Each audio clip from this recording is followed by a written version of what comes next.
Información, diálogo y análisis con nuestros invitados. Amigos, son ya las 7 de la mañana con 42 minutos. Vamos a avanzar con nuestra siguiente entrevista, pero un poco poniendo en contexto el tema que abordaremos. Y es que el viernes 20 de junio de 2025 se publicó en el registro oficial la resolución 003-25 de la Agencia de Regulación y Control Minero ARCOM, a través de lo cual se puso en marcha un nuevo esquema de cobro por supervisión y fiscalización minera en Ecuador. Según el gobierno, con esta tasa se aspira a recaudar hasta 229 millones de dólares anuales. Se lo presenta como una estrategia para fortalecer el control estatal. La ministra Inés Manzano recientemente se refirió a este tema y ha manifestado que esta tasa, la denominada tasa minera, permitirá transparentar el uso de las concesiones y fortalecer la fiscalización. Sin embargo, ha existido rechazo a la implementación de esta nueva tasa y es así que se presentó recientemente ante la Corte Constitucional por parte de la Cámara de Minería una demanda de inconstitucionalidad en contra de esta tasa de fiscalización minera. Se ha solicitado la suspensión de su vigencia mientras no exista una sentencia. ¿Cuáles son las razones que motivaron a la presentación de esta demanda ante la Corte Constitucional? Se lo consultamos esta mañana a María Eulalia Silva, quien es presidenta ejecutiva de la Cámara de Minería del Ecuador. María Eulalia, muy buenos días, bienvenida. Le saluda Belkis Sánchez. Belkis, muy buenos días. Sí, efectivamente, la Cámara el día miércoles ha presentado una acción de inconstitucionalidad contra la denominada tasa de supervisión y control. Una tasa que consideramos no es una tasa, es un impuesto, porque no hay una contraprestación directa. em, de tal manera que al ser un impuesto es ilegal porque no debería estar siendo emitida por una resolución de una agencia, sino que esa es potestad del legislativo. Creemos que es desproporcionada.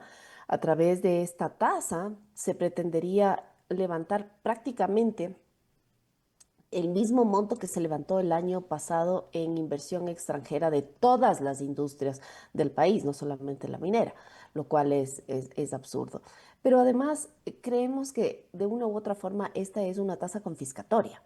Es decir, es tan grande este impuesto que algunas compañías ni siquiera lograrían pagarlo si se vende la misma compañía, ¿no? No solamente que supera sus presupuestos anuales de trabajo, de operación, sino que también incluso en algunos casos supera el valor de la compañía. Pero estos Estamos son hablando, perdón, María Eulalia, estamos hablando de entre un 3% y el 100% de un salario básico unificado por hectárea, dependiendo del tipo de minería y la etapa en la que se encuentre cada proyecto.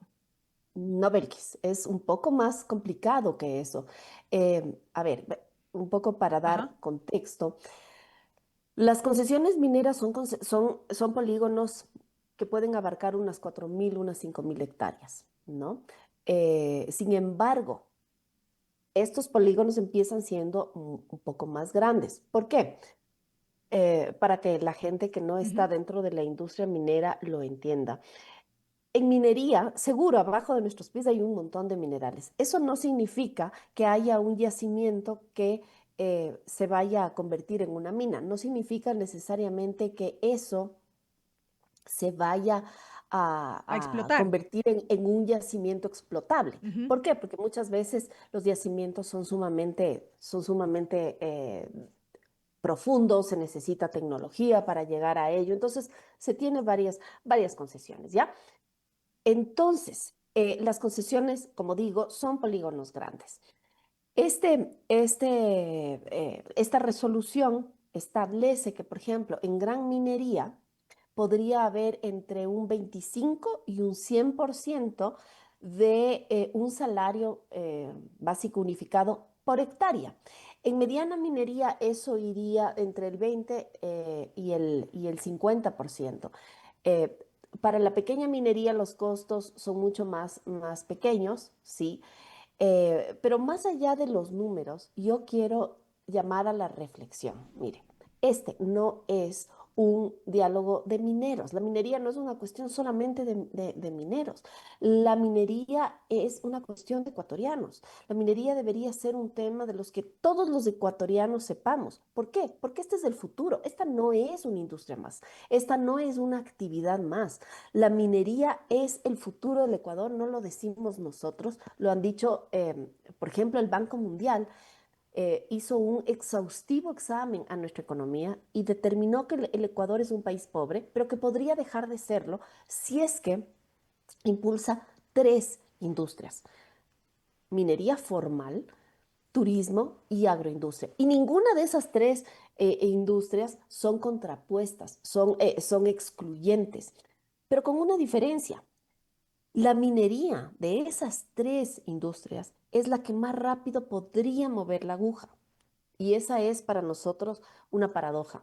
¿Por qué podría mover la aguja? Porque una vez que pasan los muchos años de exploración que pasan los proyectos mineros sin tener retorno, sin saber si realmente va a haber o no va a haber una operación de mina, cuando pasa eso, cuando esa barrera de tiempo se supera, que toma al menos unos 12, 15 años, y empieza esa mina industrial a producir, sí hay un gran cambio. Hay un gran cambio porque se empieza a producir, se empieza a exportar, se pagan impuestos, se pagan regalías, se dinamiza la economía local. Los mineros intentan hacer esto desde el principio, desde el minuto uno, el hecho de dinamizar las economías locales. Pero obviamente, cuando se está en exploración, los impactos económicos no son tan grandes como aquellos impactos económicos que hay cuando ya hay producción. Entonces, lo que quiero decir es que este pronunciamiento y esta acción de la Cámara no es un lloriqueo por un impuesto más, no es eso. Queremos que el Ecuador, y desde la Cámara de Minería del Ecuador estamos sumamente comprometidos con ellos, queremos que el Ecuador sea un destino de inversión minera de calidad. Queremos que vengan compañías que puedan explorar nuestros recursos, eventualmente en el futuro también que los produzcan, pero que dejen un reguero de beneficios para los ecuatorianos. Y eso no es una quimera, eso no es un sueño incumplido, eso ya sucede en el sur del país, con el área de influencia, por ejemplo, de Frutal Norte, una compañía que es la primera mina a gran escala de oro que tiene el Ecuador, una de las 20 mejores minas del mundo, y que ha sido la gran protagonista de que en esa provincia los índices de pobreza han decrecido ostensiblemente, cosa que no ha sucedido en ninguna otra industria. La gente de esas comunidades está viviendo mejor. ¿Por qué?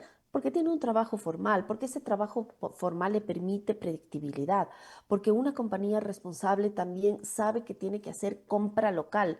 No es que están trayendo todo desde fuera, no es que están trayendo todo desde Quito o desde Guayaquil o mucho menos desde fuera. Se están generando capacidades locales. ¿Para qué? Para que la gente de la zona se convierta en emprendedor. Entonces, yo puedo decir, y con mucho orgullo, que el lugar en la Amazonía ecuatoriana donde mejor se come es en el campamento de Fruta del Norte, un campamento atendido además por un emprendimiento de la zona que ha recibido un montón de capacitación, que factura unos cuantos millones de dólares al año y que permite además no solo dar trabajo a las personas locales, sino que ese emprendimiento, estoy solo poniendo un ejemplo, está comprando las frutas y las verduras y las proteínas a los finqueros de la zona en un programa establecido, en un programa sistemático. ¿Para qué? Para ayudarle a ese finquero local a producir, y lo compran y le pagan mensualmente y le pagan puntual y le pagan establemente. Eso es lo que permite a la zona de crecer esos índices de la pobreza. María Eulalia, lo cierto es que en el país existe en efecto una realidad de minería informal. El gobierno, a propósito de la implementación de esta tasa, ha dicho que la misma va a beneficiar al sector minero porque permitirá recaudar fondos que se destinarán justamente al combate de la minería informal. Pese que ustedes como Cámara presentaron esta acción ante la Corte Constitucional, han dicho: nosotros estamos abiertos al diálogo. El problema es que la ministra Inés Manzano ha sido enfática en señalar que no existe intención alguna del gobierno intención de diálogo sobre este tema, porque, según ha manifestado, lo que se busca es garantizar el control de los recursos mineros y combatir la minería ilegal. ¿Cómo asumen ustedes esta posición, más allá de que ustedes, insisto, han expresado esta intención de dialogar con el gobierno y tratar de llegar a alguna solución frente a esto? Mire, nosotros aplaudimos algunas de las acciones que ha hecho el gobierno nacional en los últimos meses. Primero, el anuncio del catastro, de la apertura del catastro minero, si bien este se hace en fases, todavía no está abierto a gran minería, pero se ha anunciado hacerlo hasta a fin de año. Eso aplaudimos. Aplaudimos también una serie de acciones que el gobierno ha hecho para enfrentar la minería ilegal. Y por supuesto, nosotros como los que más hemos denunciado desde hace años la proliferación de esta actividad criminal, que además no solamente afecta nuestros recursos, se nos están robando los minerales que son de todos, están generando unas economías criminales, están afectando contra muchos derechos humanos, pero además están dejando pasivos ambientales enormes. Eso entendemos que es un gran desafío que tiene el gobierno, por supuesto. Entendemos también que se necesitan recursos, pero no es justo que todo el peso del económico que implica esta lucha se la traslade directamente y desproporcionadamente a quien está haciendo las cosas legales. Es, para poner un ejemplo, como que en este momento a la industria farmacéutica se le diga, mira, hay tanto narcotráfico que te vamos a cobrar a ti el costo que necesitamos para enfrentar el narcotráfico. O es como que le digan a los exportadores, oigan, el narcotráfico hace que ustedes se contaminen los containers, entonces les vamos a poner a ustedes el costo de luchar contra el narcotráfico. Este es un costo que tiene que asumir el Estado porque es una responsabilidad del Estado. Ahora, entendemos que necesita recursos, por eso insistimos tanto en tener esas mesas de diálogo. ¿Para qué?